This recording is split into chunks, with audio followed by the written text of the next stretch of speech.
Gugus Tugas Taktis, mereka adalah unit pasukan khusus elit dari organisasi SCP. Setiap kali anomali yang sangat berbahaya muncul, kamu dapat menjamin bahwa anggota dengan keahlian yang sangat khusus ini akan dikirim untuk mengurusnya. Seringkali, GTT direlokasi di antara fasilitas organisasi yang berbeda atau dikirim dari satu lokasi ke lokasi lain, oleh karena itu bagian taktis dari namanya. Mereka juga bervariasi dalam ukuran dan fungsi dengan beberapa tim kecil, penyelidik rahasia, dan pengumpul intelijen. Sementara itu yang lain mungkin batalion besar yang terdiri dari ratusan pasukan, kendaraan dan senjata berat yang cukup untuk membuat Terminator malu.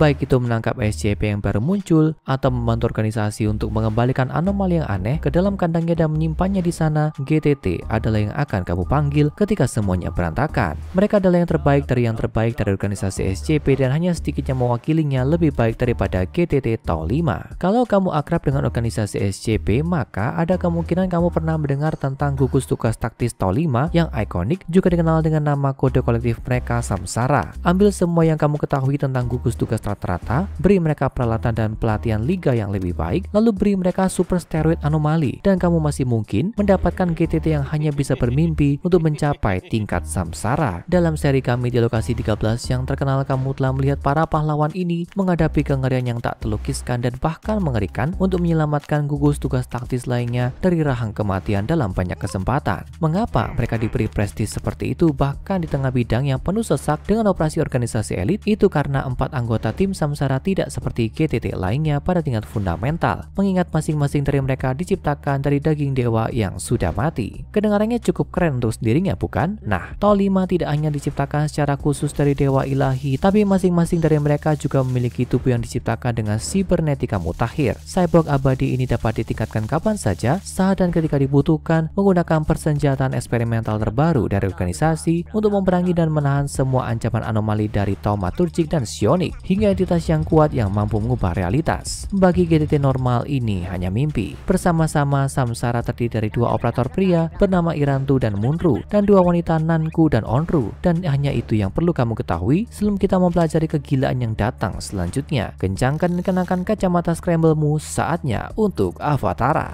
Dahulu kala ada dewa yang dikenal sebagai dewa penyumbang, dewa yang pernah mengambil persona Prometheus. Bukan film Ridley Scott. Prometheus adalah sosok dari mitologi Yunani kuno yang mencuri karunia pengetahuan dari para dewa gunung Olympus dan memberikannya kepada orang-orang di bumi, sering direpresentasikan sebagai api metaforis. Sebagai hukuman atas pelanggarannya, Prometheus dirantai ke sisi gunung, di mana setiap hari hatinya akan dipatuk oleh burung, hanya untuk tumbuh kembali dalam semalam, sehingga burung bisa memakannya lagi keesokan harinya. Jadi, dewa penyumbang kita, berhenti cekikikan kami yang di belakang, memberikan dirinya tubuh daging sehingga dia bisa berjalan di bumi sebagai humanoid raksasa. Tujuannya adalah seperti Prometheus, memberi manusia pengetahuan dan kekuatan, memberi mereka teknologi, dan kemudian mendefinisikan kembali apa artinya menjadi manusia. Dewa mengumpulkan pengikut sebagai hasilnya dan mulai menaklukkan wilayah baru untuk memperluas kekuasaannya. Namun sesuatu berubah dan dewa secara bertahap mulai mati. Entah itu hasil dari dia menjadi daging dan karenanya fana, pengkhianatan oleh pasukan pengikutnya, atau hukuman dari dewa lain atas eksploitasinya, dewa penyumbang memutuskan untuk membagi bentuk fananya menjadi 3 bagian untuk bertahan hidup. Ini adalah pikiran, tubuh, dan rohnya, dan itu tersembunyi di seluruh bumi. Dengan tubuhnya terkubur jauh di dalam gurun Tabernas di Spanyol, di mana pikirannya juga tertidur di dalam tubuhnya. Melompat ke depan beberapa ribu tahun, dan kelompok yang dikenal sebagai Prometheus Labs menemukan tubuh daging dewa penyumbang yang tidak aktif.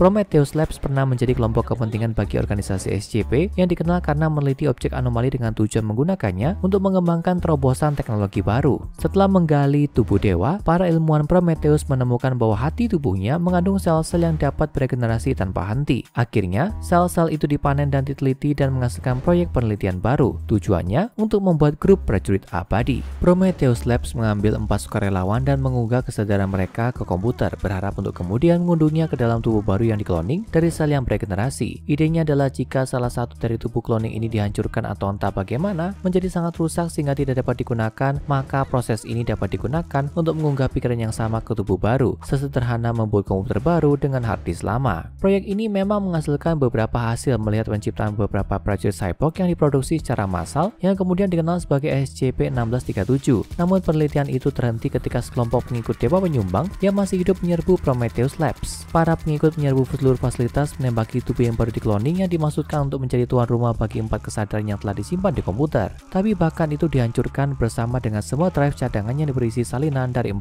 pikiran.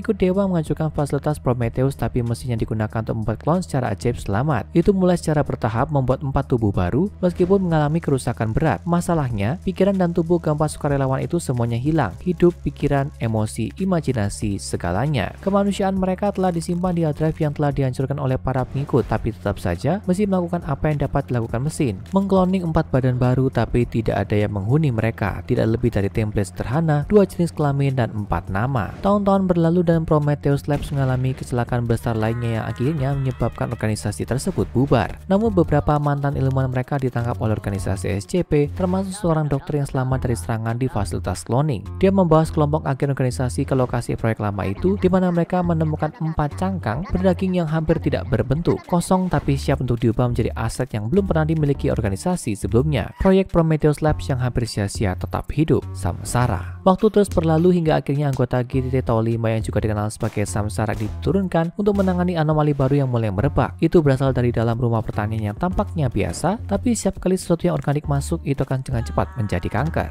Dalam hal yang hampir sama, segala sesuatu yang mekanis yang dibawa ke dalam rumah itu akan rusak. Ini berarti bahwa mengirim anggota manusia atau bahkan drone tak berawak adalah opsi yang tidak mungkin bagi organisasi. Jadi mereka memanggil Samsara. Lagi pula, kalau kamu perlu mengirim seseorang ke rumah yang menyebabkan kematian tertentu, mengapa bukan 4 cyborg yang berfungsi abadi saja? Anggota Tau 5 semuanya dibangun dari kerangka pikiran dasar yang sama, yang berarti bahwa keempatnya tidak memiliki kemanusiaan yang nyata. Mereka bereaksi terhadap anomali dengan sangat santai dalam emosi mereka, tapi merespon dengan sangat serius dalam hal melaksanakan tugas atau menahan SCP. Memang ini membuat mereka menjadi kekuatan tempur yang tangguh, tapi meskipun mereka mencoba menyembunyikannya di balik akting manusia, Tau 5 memiliki pemahaman yang sangat sedikit tentang emosi. Saat mereka memasuki rumah, mereka mendengar suara nyanyian spiritual dan mulai mengikutinya kembali ke sumbernya. Di kamar tidur, Samsara menemukan sesosok tubuh tersembunyi di balik tumor yang begitu besar sehingga tampak seperti segumpal besar daging kacau. "Berikan dia dagingmu," teriak makhluk itu. "Puaskan dahaganya. Berikan dagingmu agar dia menjadikanmu dewa." Tau 5 diberi perintah untuk membunuh makhluk yang tampaknya menjadi super anomali, tapi tembakan mereka hanya memantul dari massa pedaging itu. Entitas tidak dapat dibunuh oleh apapun yang tidak terbuat dari daging. Irantu memerintahkan Nanku untuk menyerahkan pistolnya dan tidak ragu-ragu untuk menembaknya beberapa kali di leher. Dia mulai menebas leher Nanku yang mati dengan pisau tempur, sementara Onru dan Munru membantu Irantu menyelesaikan pemenggalannya. Mengambil granat dari sabuk Nanku, lalu memasukkannya ke mulut kepala rekan satu timnya yang terpenggal, menarik pinknya dan melemparkannya jauh ke dalam massa kanker. Berlari keluar dari bahaya di detik terakhir, anggota Samsara yang tersisa berlindung ketika granat meledak, membunuh anomali dan menghujani ruangan dengan potongan otot, usus, jaringan otak, dan sumsum tulang yang lengket. Semoga kamu tidak sedang menonton ini saat makan, teman-teman. Mereka tidak keberatan membunuh salah satu dari mereka sendiri, tapi Tau 5 telah menetalkan anomali dan efeknya telah berhenti menyebar keluar rumah pertanian. Samsara kembali memasuki kamar tidur hanya untuk salah satu dari mereka, Munru, untuk menemukan sesuatu di antara darah, usus, dan jeroan yang tersisa. Di bawah tumpukan daging bernoda daging ada sebuah buku kecil bersampul kulit. Munro membawanya, menyembunyikannya. Buku tebal ini adalah grimoire, sejenis buku teks kuno tentang sihir. Biasanya grimoire berisi instruksi tentang cara membuat benda magis, jimat, dan sejenisnya, atau sejumlah mantra dan jimat sihir. Tapi beberapa grimoire juga menginstruksikan pembaca tentang cara memanggil entitas supranatural, memanggil makhluk dari alam luar seperti malaikat, roh, setan, dan dewa. Dan buku ini menjelaskan cara memanggil intisari dari perampok Promethean tertentu, dewa penyumbang itu sendiri. Entah bagaimana entitas kanker penyebar tumor dari rumah pertanian yang mempengaruhi daging dan teknologi tampaknya telah diciptakan oleh buku ini. Jadi mengapa salah satu DTT Tau 5 mengambil grimoire? Tentunya sebagai anggota Samsara, Munru biasanya akan bereaksi terhadap anomali dengan pragmatisme tanpa emosi yang sama yang dia dan rekan satu timnya miliki, dan tidak akan pernah berpikir untuk menyimpan buku mantra ini dengan dirinya, kecuali tentu saja Munru sedang dimanipulasi oleh kekuatan luar tanpa disadari. Pikiran dewa mengetahui bahwa buku ini adalah alat penting untuk kebangkitannya, telah berhasil mempengaruhi Munru untuk menyimpan grimoire. Para anggota Samsara kembali ke markas di mana mereka semua mulai memeriksa buku itu selama 2 minggu berikutnya. Kepala Nanku dievaluasi dan disatukan kembali dengan cermat oleh organisasi. Yang tersisa hanyalah bekas luka dari semua jahitan di sekitar wajah, kepala, dan lehernya. Beruntung bagi Irantu, Tau 5 tidak memiliki kapasitas emosional untuk menyimpan dendam. Lagi pula, pikirkanlah bagaimana perasaanmu kalau rekan kerjamu memutuskan untuk memenggal kepalamu dan menggunakan kepalamu yang terpenggal sebagai bom. Tom. Saat tim Tau 5 mempelajari buku itu, mereka menemukan bahwa mereka menikmatinya. Belajar tentang tempat di mana mereka bisa belajar lebih banyak tentang bertindak seperti manusia. Tempat yang kemudian mereka harapkan untuk kunjungi, mungkin karena itu adalah tempat pertama kali mereka mulai. Kalau kamu memperhatikan sebelumnya dalam video ini, kamu akan ingat kami memberitahumu bahwa anggota GTT Tau 5